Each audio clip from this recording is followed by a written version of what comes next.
नमस्कार, आप देख रहे हैं हमारा राजस्थान, आपके साथ मैं हूं श्वेता मिश्रा अवस्थी। यूक्रेन की राजधानी कीव में रूस के हमले जारी हैं। कीव की हाई राइज बिल्डिंग पर रूस का अटैक हुआ। रूसी एयर स्ट्राइक में हाई राइज बिल्डिंग तबाह हो गई। रूस के रक्षा मंत्रालय का इसे लेकर बड़ा दावा है। यूक्रेन के 821 सैन्य ठिकाने तबाह हुए। Чем быстрее вы скажете своей власти, что войну нужно немедленно остановить, тем больше ваших людей останутся живыми. Мы видим, что действительно есть выступления ваших граждан против войны. И мы знаем, что многие в России сейчас просто шокированы подлостью и жестокостью власти. И это очень правильная реакция. Я благодарю вас за эту реакцию. Спасибо Леониду Парфенову, Дмитрию Муратову, Юрию Дудю, Лехе Хиджаковой, Валерию Меладзе, ну и тысячам достойных других россиян, чья совесть звучит громко. Просто остановите тех, кто лжет. Лжет вам, лжет нам, лжет всему миру. Нужно закончить эту войну. Мы можем жить в мире глобальном, в мірі чоловічському.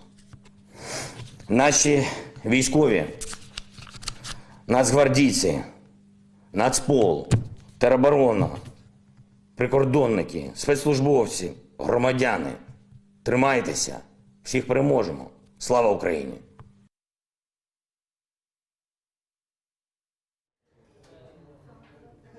यूक्रेन के राष्ट्रपति यहाँ संबोधित कर रहे हैं, लेकिन जिस तरह से लगातार सैन्य ठिकाने तबाह किए जा रहे हैं और आज रूसी एयर स्ट्राइक में हाई राइज बिल्डिंग तबाह की गई है। रूस के रक्षा मंत्रालय का भी इसे लेकर बड़ा दावा है कि यूक्रेन के 821 सैन्य ठिकाने तबाह किए गए और जंग के तीसरे दिन यूक्रेन में भारी अफरा तफरी देखने को मिली है।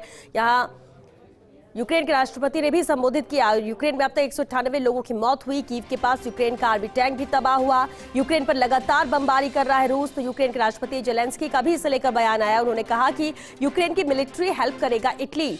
रूस को स्विफ्ट से अलग करने पर तैयार है इटली। कहा, अतिक्रमणकारियों से हम लड़ाई लड़ रहे हैं, अपनी आजादी, यूरोप के भविष्य के लिए लड़ाई लड़ रहे हैं। उम्मीद है कि ईयू हमारा साथ देगा। जेलेंस्की ने यह कहा, जो कि यूक्रेन के राष्ट्रपति है। यूक्रेन से भारतीय नागरिकों की वापसी भी इधर जारी है। रोमानिया से 219 यात्रियों को लेकर विमान रवाना हुआ। 4 बजे इसके मुंबई पहुंचने की बात यहां पर कही जाए थे और दूसरा विमान भी रात करीब 8 बजे तक भारत पहुंचेगा।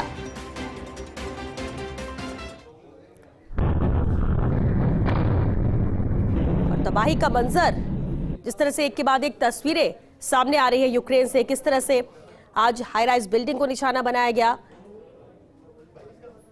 और अब बयान भी दोनों तरफ से आ रहे हैं। रूस की तरफ से भी बयान आ रहा है कि कितना नुकसान यूक्रेन का किया है, और तो यूक्रेन की तरफ से भी ये बयान आया कि रूस के कितने सैनिकों को उन्होंने खत्म किया।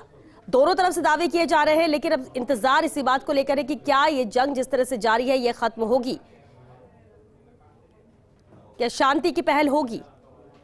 लेकिन दूसरी तरफ भारत में कोशिशें ये कि जो भारतीय यूक्रेन में फंसे हैं उन्हें सुरक्षित भारत लाया जाए, और इसलिए 2 विमान आज भारत पहुंच रहे हैं। एक विमान 4 बजे के करीब पहुंचने, बताया जा रहा था कि 4 बजे करीब मुंबई में लैंड करेगा, यानी कुछ देर बाद ये विमान लैंड कर सकता है मुंबई में।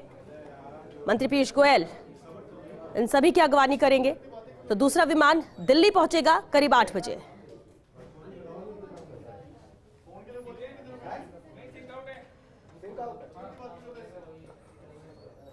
तो मुश्किलें लगातार बढ़ती जा रही हैं।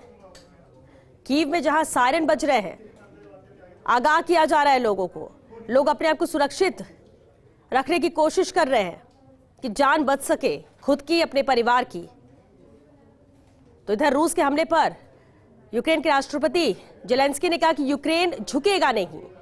लगातार बमबारी जारी है, लेकिन जेलेंस्की का कहना यह है कि रूस के हमले हो रहे हैं, लेकिन यूक्रेन झुकेगा नहीं, यूक्रेन डरेगा नहीं। हमारे सैनिक भी डटे हुए हैं। रूस के 3500 सैनिक मारे गए, यह दावा यूक्रेन की तरफ से किया गया। 3500 सैनिक मारे गए हैं रूस के। यूक्रेन में सत्ता परिवर्तन पुतिन चाहते हैं। यूक्रेन में सत्ता परिवर्तन की बात जो कह रहे हैं, ये यूक्रेन के राष्ट्रपति का कहना है, जेलेंस्की, जिन्होंने अभी कुछ देर पहले ही ये बयान दिया। रिहायशी जो इलाके और इमारतें हैं उन पर रॉकेट से अटैक किया गया है। हाई राइज बिल्डिंग किस तरह से ध्वस्त हुई, ये भी तस्वीरें सामने आई।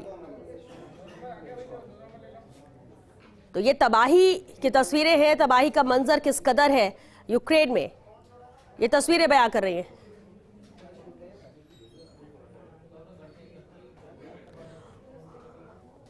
तो वहीं दूसरी तरफ भारत में कोशिश ये की जा रही है कि जो भारतीय यूक्रेन में फंसे उन्हें सुरक्षित निकाला जाए और इंतजाम किए गए। एयर इंडिया की 2 फ्लाइट्स हैं जो आज यहां पहुंच रही है। एक फ्लाइट जो कुछ ही देर में मुंबई पहुंचेगी, तो दूसरी फ्लाइट करीब 8:30 बजे दिल्ली में लैंड होगी। उनके स्वागत की तैयारी है। एयरपोर्ट पहुंचने के साथ उन्हें घर पहुंचाने की भी पूरी तैयारी है और इसे लेकर मुख्यमंत्री अशोक गहलोत ने भी ऐलान किया कि जो राजस्थानी यूक्रेन में फंसे हैं और जो अपने पैसों से भी भले दुगना तिगना देकर वो अपने घर पहुंचे हैं, वतन वापसी हुई है, उसका पूरा खर्च भी प्रदेश सरकार उठाएगी। तो दूसरी तरफ केंद्र से भी जिस तरह इंतजाम किए गए, 2 फ्लाइट रवाना हुई है रोमानिया से। अब इंतजार है उस फ्लाइट के पहुंचने का। हालांकि पहली फ्लाइट जिसकी बाद 4 बजे का वक्त कहा जा रहा था और कुछ ही देर में ये फ्लाइट मुंबई पहुंचेगी और दूसरी फ्लाइट की तस्वीरें देख सकते हैं जो रवाना होने के साथ ही करीब 2 बजे ये खबर आई कि रवाना हो चुकी है फ्लाइट और यहाँ 4 बजे के आसपास पहुंचने की बात कही जा रही थी और वो मुंबई लैंड करेगी फ्लाइट और दूसरी फ्लाइट जो कि दिल्ली लैंड करेगी।